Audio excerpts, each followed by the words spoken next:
নমস্কার বন্ধুরা, আমি সুদেশনা। আমি একটি ছোট্ট ভিডিও নিয়ে চলে এসেছি।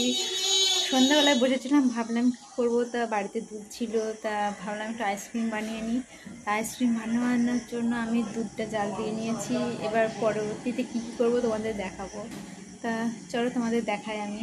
তো তোমরা দেখতে দুধের মিশ্রণটা রেডি হয়ে গেছে, আর এতে আমি সামান্য একটু চিনি, আমল দুধের একটা প্যাকেট আর এলাচ দিয়েছিলাম।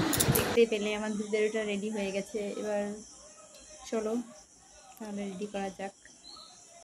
এইদিকে দুধের মিশ্রণটা রেডি হয়ে গেছে যেটা বললাম, আর আইসক্রিমের কাঠি তো দরকার, যেই জন্য আমি এই স্টিকগুলো ব্যবহার করছি।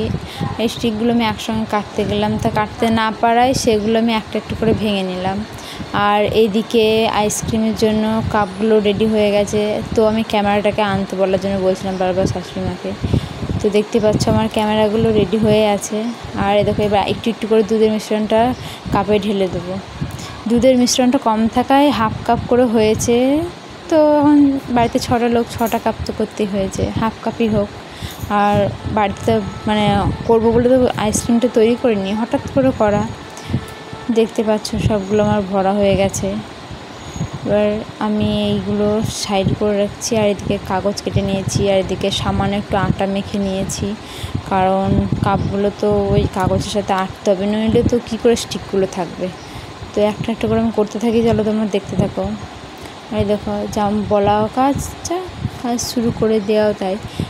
আটাটাকে পুরো মানে চারিদিকে সাইডে ভালো করে লাগিয়ে নিচ্ছি।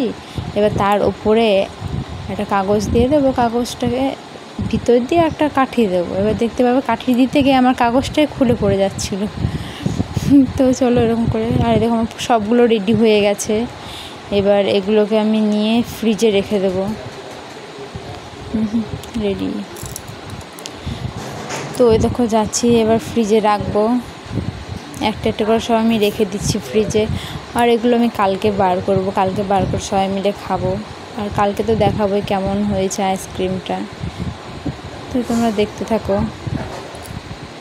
আর রাখা হয়ে গেছে।